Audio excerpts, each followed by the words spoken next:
आज आपण अगदी सोप्या पद्धतीने घरात उपलब्ध असलेल्या साहित्यामध्येच अगदी झटपट अशी शिमला मिरची आणि कांद्यापासून भाजी बनवलेली आहे। दही घालून बनवलेली ही शिमला मिरचीची भाजी एवढी टेस्टी होती की सगळ्यांनी बोटं चाकूनच खाल्ली आणि दुसऱ्यांदाही लवकरच बनव असे सांगितले। त्यामुळे ही रेसिपी संपूर्ण बघा आणि एकदा नक्कीच ट्राय करा। चला तर मग झटपट रेसिपीला सुरुवात करूया। माधुरीज किचनमध्ये तुमच्या सगळ्यांचे अगदी मनापासून स्वागत। ही भाजी बनवण्यासाठी आपल्याला मस्त ताजी शिमला मिरची हवी आहे। शिमला मिरचीच्या आतील सगळं आपल्याला काढून घ्यायचे आहे आणि अशी लांबसडक मस्त शिमला मिरची कट करून घ्यायची। त्यानंतर आपल्याला एका बाउलमध्ये ही संपूर्ण कट केलेली शिमला मिरची टाकून घ्यायची आहे। आता आपण कांदे सुद्धा तसेच लांब कापून घेऊया।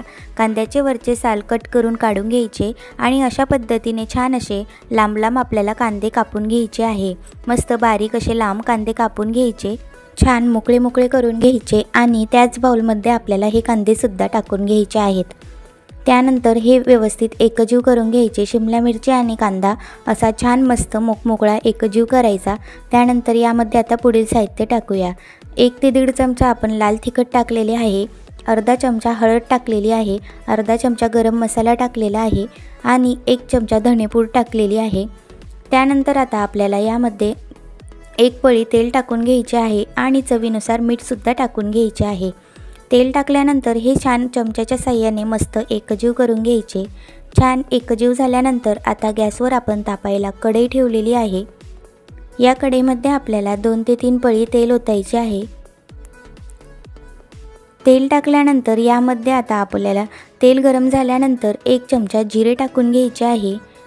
त्यानंतर कढीपत्त्याची पानं टाकून घ्यायची, बारीक चिरलेली मिरची टाकून घ्यायची, बारीक चिरलेला लसूण सुद्धा टाकून घ्यायचा। हे सगळं छान गरम तेलात तडतडल्यानंतर आता यामध्ये आपण जी शिमला मिरची आणि कांदा एकजीव करून ठेवलेला होता तो यामध्ये टाकून घ्यायचा आहे। मस्त मंद आचेवर आपल्याला परतून घ्यायचा आहे। 10 ते 15 मिनिट छान परतून घ्यायचा। त्याच्यावर झाकण सुद्धा ठेवायचे म्हणजे भाजी आपली छान पटकन शिजून जाते। 10 मिनिट झाल्यानंतर बघू शकता अगदी मस्त असे आपली भाजी शिजून झालेली आहे, छान नरमसुद्धा पडलेली आहे। त्यानंतर यामध्ये आपण दाण्याचे कूट घालणार आहोत। शेंगदाणे थोडेसे भाजून आपण त्याचे जाडसर कूट करून घेतलेले हे यामध्ये टाकून घ्यायचे आहे, एकजीव करून घ्यायचे। त्यानंतर आपल्याला यामध्ये थोडीशी मिरेपूड टाकायची आहे म्हणजे भाजीला छान चव येते। त्यानंतर मस्त ताजी बारीक चिरलेली कोथिंबीर टाकायची, मस्त एकजीव करून घ्यायचे। त्यानंतर आता आपण यामध्ये 1 वाटी दही टाकून घेणार आहोत। दही छान फेटून घ्यायचे, त्यानंतर यामध्ये टाकून घ्यायचे, छान एकजीव करून घ्यायचे। दही आणि शिमला मिरचीची ही भाजी जर घरात कोणतीही भाजी अवेलेबल नसेल त्यावेळेस तुम्ही करू शकता, अगदी टेस्टी लागते। 5 मिनिट झाकून ठेवायचे। आपली भाजी अगदी खाण्यासाठी रेडी आहे। मस्त दही आणि शिमला मिरचीची ही भाजी एवढी टेस्टी झाली होती की घरातील सगळ्यांना खूपच आवडली। माझ्या छोट्या मुलाला सुद्धा खूप आवडली। ही भाजी एवढी टेस्टी झालेली होती की अगदी मला परत बनवावी लागणार आहे।